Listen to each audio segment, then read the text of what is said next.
So, I want to be clear that this is not related to my Pokepain series. The story of the Colonial region is over and done with, although I do plan to bring it back with a different region in the future. This is a kind of one-off idea I had in the middle of the night a few weeks ago, and I'm really excited for it. I think people tend to forget the hype that went up to Gen 5. It was a little magnified for me because I started playing during Gen 4, and that was my first new generation, but all the same, I remember the hype up to it. I had a friend in elementary school, his name was Jimbo. Yeah, that was it. And he'd been playing since Gen 3, so he'd already seen this before with Gen 4. But even so, the hype was incredible. And I have a very distinct memory of one day near the release of the game, the Pokédex was revealed on the Pokémon website. That day after school, I called Jimbo to come over, and then the two of us, alongside my younger brother, gathered around my dad's computer and looked at the Pokédex. We had this idea that we would all get the game on Christmas or something, and then we would play alongside each other. And to do this, we would each choose a different starter Pokemon. Jimbo took Oshawott, my brother took Tepig, and I chose Snivy. Because, I mean, look at him. He's smug as heck. Look at this guy. He's rad. And we each designed our team around our starters. And then I ended up never finishing the game then and using a completely different team to do it years later. So all this to say, what am I even saying? All this to say, I really do like the design of the Gen 5 starters. And I know that kind of contradicts what I said months ago, but hear me out. So I love Snivy, Tepig, and Oshawott, and they're an excellent trio, and when it comes to the second forms, Servine and Duat are really good second stages, but then...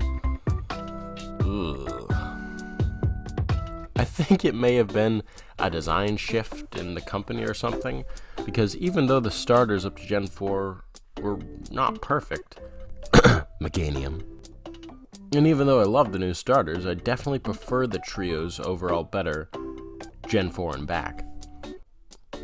Yes, it may be nostalgia talking, but I think there's a deeper reason. The big overarching reason, I believe, is continuity. It can be whittled down to 3 specific continuities in my opinion: color palettes, body types, and thematic progression. With each redesign, I'm going to focus on one of these points, and hopefully in the process develop a set of more appropriate evolutions for these starters. The first point is, in my opinion, the most egregiously ignored with Gen 5 starters: the inconsistency with body types. What do I mean by this? Well, the legs. And I know I'm not the only one who hates this, but really, how hard is it? I mean, look, Tepig, 4-legged pig, evolves into a 2-legged, that. And then, well, I do have to say at least Emboar looks like it comes from Pignite. I'll give them that. Ignoring the colors, which I'll get to in a sec, you can't seriously tell me or yourself that Tepig and Emboar look like they belong together. Okay, so what about the other two I hear you say? They're good, right? No, actually no. Not in any sense of the word. Look at Oshawott. Take him. Oh. Cute otter with a shell shank. Rad. It becomes, a cool, lean otter that's learning to become a samurai with its shell swords. Alright, cool. Then it becomes... Ocean dog. Ooh. What is even worse with the Snivy line? I won't even go into theatrics about this because the thought just kind of makes me uncomfortable, because Snivy and Servine, they're bipedal creatures with arms and hands that can, hold things. But when it comes to Superior, oh god, what kind of sin did this creature commit to deserve such fresh hell? And it's not just the Gen 5 starters, no. It's each generation. Fennekin starts with 4 legs, but nope, ends up with 2. Okay, how about Litten? 4 legs? Nope. 2 again. How hard is it? Okay, what about Gen 8? People seem to unanimously like these guys, right? Yeah, and what do you know? They're consistent with the amount of legs they have. Anyways, that's honestly the main thing I tried to fix with Pignite and Emboar. This is the only one I'm making 2 evolutions for because, well, as I said before, I do really like Servine and Duat. But when it comes to Pignite, well, I changed it for a reason. I, of course, kept the same color palette because, well, I'll give them credit where credit is due. That was at least really well done in the original one. Of course, I kept it on 4 legs, and it gained a little more hair as a natural progression between Tepig and what I eventually planned for Emboar, gaining more bulk as well for the same reason. I made its demeanor as well a little more mischievous, as I'll get into in a bit. I think it's really important that the starter lines, and well, Pokemon in general, tell a story with their evolution akin to a character arc.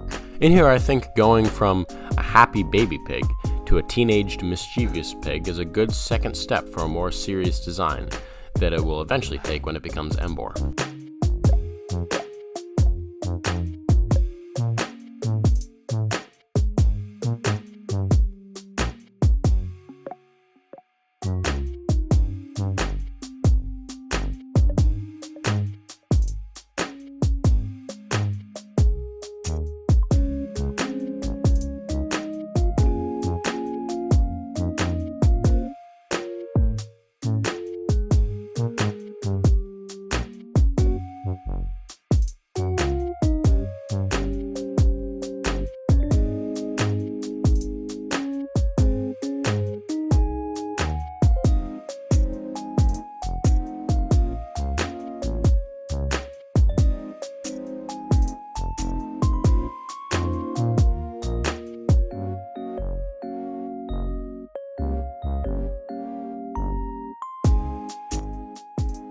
So here is the redesign for Pignite, the Fire Pig Pokemon. It's a fire and... no, you stop there, just a fire type. That's another criticism of this line, that it needlessly carried on the fire and fighting trope for the 3rd time in a row. Emboar now gets more bulky with its design. It develops more hair and grows tusks like a wild boar would be. I messed around with the patterns on its body for a little bit, although in the end I'm glad with what I got. I'm specifically not super thrilled with just kind of the upper back area, if I'm being honest. I don't not like it, but I wanted to keep the orange in the design somehow and not make it just all dark brown. And I feel like this pattern was the appropriate approach, but I don't know, I don't like it too much. I just feel like it could be better. Anyway, enough self-judging, I'm sure it looks just fine. But you know, every artist does that to themselves. I kept the fire collar idea and incorporated it as a boar's crest. I drew the flames to emulate the same type that the Pokemon... I drew the flames to emulate the same style that the Pokemon Company's artists have. Although I'm still trying to figure out their exact shading technique, I'm really happy with, and actually think I improved upon, how they render fire.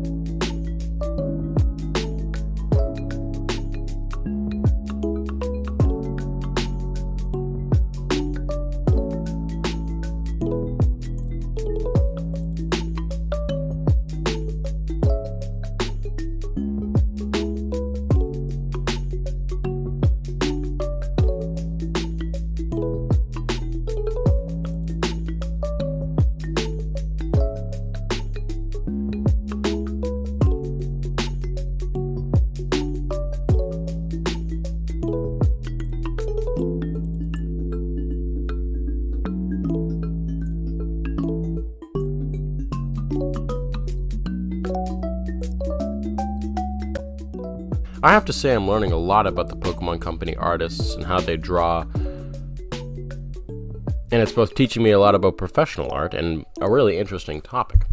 Anyway, here's Emboar, the Mega Fire Pig Pokemon, with of course the ability Blaze, but the hidden ability Rockhead, and a typing of Fire and Ground.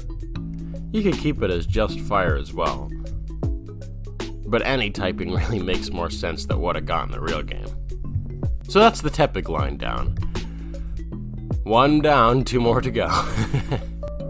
And with that, another one of the Pokemon art team's missteps. What I call the thematic consistency. What I really mean is what the story of the evolution lines tell. This is something that I actually think is improved with the Pokemon Company in time. With the original starters, there's almost no story, except for how you maybe personify your Pokemon in your head. But take the Galarian starters. They're super rich with story. Grookey's a fun-loving musical chimp child that loves to groove, who becomes a kind of stuck-up musical kid akin to the exclusionary personality of the stereotypical theater kid, who is humbled by life experience once it gets to its adulthood and becomes a chilled-out drummer in Rillaboom. Score Bunny, who starts out as an energetic, sporty kid who's always getting itself hurt, and clumsiness, i.e. the bandage on its nose,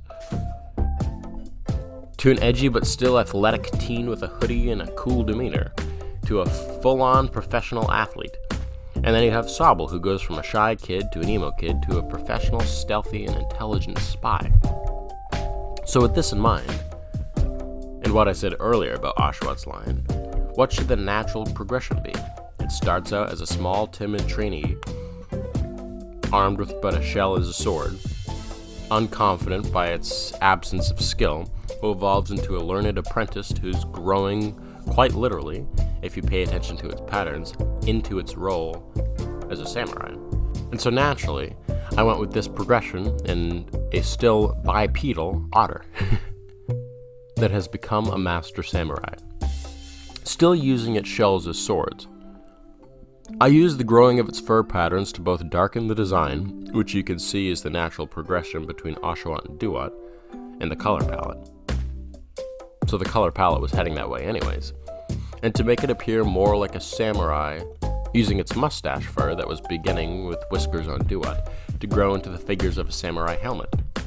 If you also look at my reference, I used references from a set of designs that I liked and were similar to what I wanted to communicate in my design. The art is by a guy called Shy Gaza Art, who I believe is on Instagram, although I didn't look super hard. I found it with a quick Google search, and if you have time, you should go and check his designs out. I think he has redesigns for all of the starters up to Gen 6 at least. And at least that's what I've seen of his work so far. And they're all, honestly, quite amazing. They're really good.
So here we have Samurott, the evolved form of Duat and the final form of Oshawott. With the ability Torrent and the hidden ability Technician, it would also change its typing to water fighting. The final point I have for these redesigns, if you remember, is the consistency of the color palette. And although this is done really well with the original Emboar and kind of Samurott, I mean, the colors are the same when it comes to its shells, it fails with Superior.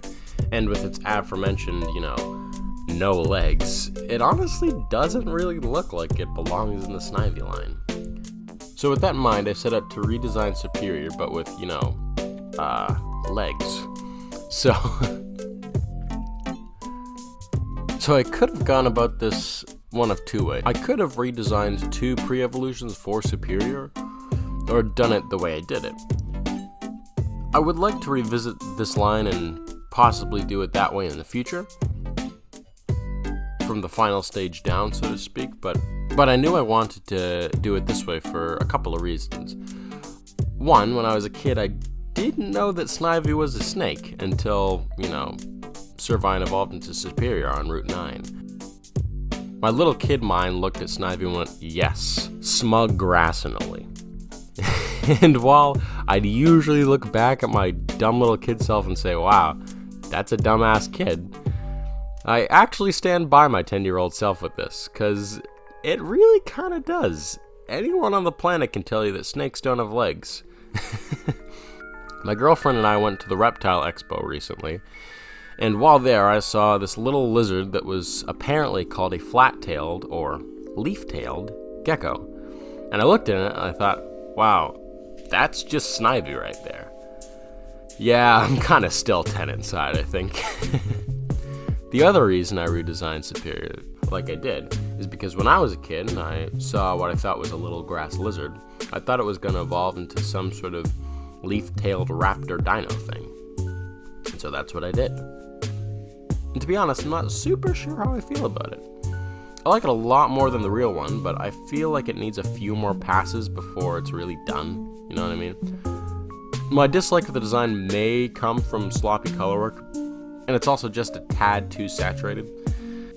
But hey, it's a grass raptor with traits from the other 2. I keep continuity, told a story that I wanted to tell, and kept it on 2 legs. So at the end of the day, I think I did what I set out to do. So the name Superior, I guess, really doesn't fit anymore, and I guess Snivy and Servine don't really either. But if I could rename this form, I would call it Scavoraptor. Which sounds kind of weird. But its name comes from the words Scavolia? I don't think I'm pronouncing that right. Which is apparently a perennial plant from the southern United States. Sorry if I got that wrong. Really not a plant person. And the word raptor, as well as sounding similar to the other 2 stages, Snivy, Servine, Scavoraptor. I think I like it, but you'll have to tell me what you think in the comments.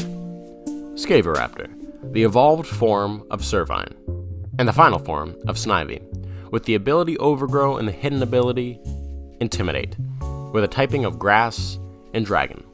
I was on the fence about the Dragon type, but I did it with the Mega Evolution way back in January, which is the video that kind of spawned this idea in my head. And I gave the other 2 dual types, so I think it's even. Thank you for watching. This was more of an out-of-the-blue video. Most of my stuff I plan at least a few weeks, if not months in advance. But one night a few weeks ago, while laying in bed, I had the idea and it quickly evolved in my head. I'm really happy with how it turned out. If you want to pick up some art for yourself, I'm selling it on Etsy and taking commissions on Instagram. Comment below if you drew along and want to show the community. Or tell us about it and let us know where to find it. Or even leave a suggestion for a future video down there. And as always, if you like this video and you want to see more like it, then turn on the bell to get notified when I upload next.